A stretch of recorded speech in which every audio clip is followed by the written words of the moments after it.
Өнердің көне ескерткіштері. Қазақстанды петроглифтер елі деп атайды. Мемлекет президенті Қасым-Жомарт Тоқаев ұлттық құрылтай барысында қазақстандықтарды мәдени мұрамызды жан-жақты дәріптеуге шақырды. Елімізде 300-ден астам тасқа қашалған суреттер кешені табылған. Ең көне және ең белгілісі таңбалы петроглифтері. Олардың жасы орта есеппен 4000 жыл. Жетісу петроглифтері туралы алғашқы мәліметтерді Шоқан Уәлиханов жинаған. Ол Шолақтау тауларындағы бейнелерді зерттеді. Таңбалы археологиялық кешені Алматыдан солтүстік батысқа қарай 170 шақырым жерде Аңырақай тауларында орналасқан. Мұнда 5000-ға жуық петроглифті кездестіруге болады. Олардың ең көнесі біздің дәуірімізге дейінгі 2000 жылдықтың екінші жартысына, ең соңғысы 20 ғасырдың басына жатады. Таңбалы петроглифтерінің орташа жасы 4000 жылдан асады. Бұл нағыз көне өнер галереясы. Киелі таңбалы орнын 1957 жылы Анна Максимова бастаған Қазақ КСР ғылым академиясының археологиялық экспедициясы ашқан. Кейінірек зерттеуге басқа археологтар мен тарихшылар да қосылды. Таңбалыдан жартастағы суреттерден басқа көптеген көне қорым, қола дәуірінің тас қорымдары, қорғандар табылды. Археологтардың пайымдауынша бұл ескерткіштің жасы 5000 жылдан асқан, яғни ол Мысыр пирамидаларынан да көне деген сөз. Ғалымдар таңбалы петроглифтерін 70-80 жылдардан бастап зерттеп құжаттауға кірісті. Оған ондаған жылдар кетті.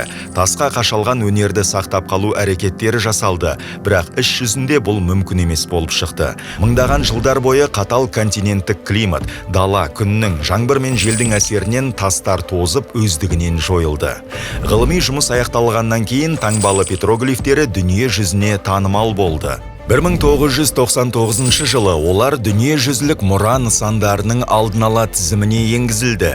2 жылдан кейін Қазақстан таңбалы кешенін республикалық маңызы бар тарих және мәдениет ескерткіштерінің қатарына қосты. Ал 2004 жылы таңбалы петроглифтері ЮНЕСКО-ның дүниежүзілік мәдени мұралар тізіміне енді.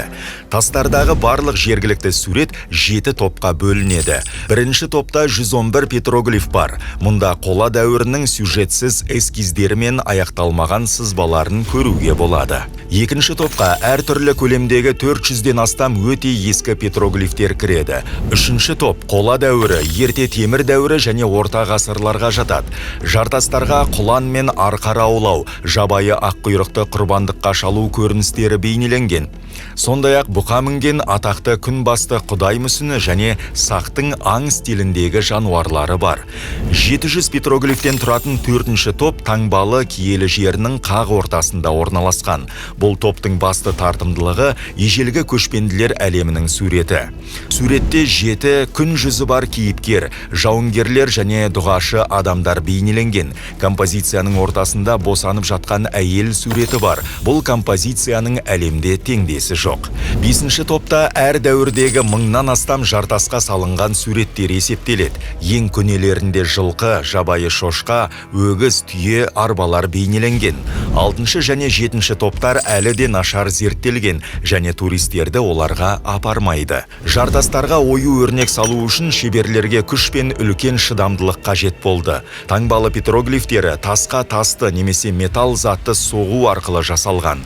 Ежелгі суретшілер әрқашан таулардың оңтүстік және шығыс беткейлеріндегі күнге күйген кептер тастарын таңдады. Осылайша сызбалар әсерлі көрінеді. Бір қызығы ежелгі петроглифтер тереңдігімен және орындалу ұқыптылығымен ерекшеленеді. Соның арқасында олар бүгінгі күнге дейін аман жетті. Таңбалы петроглифтері Қазақстанның мемлекеттік рәміздеріне айналды. Олар монеталар мен банкноттарда бейнеленген.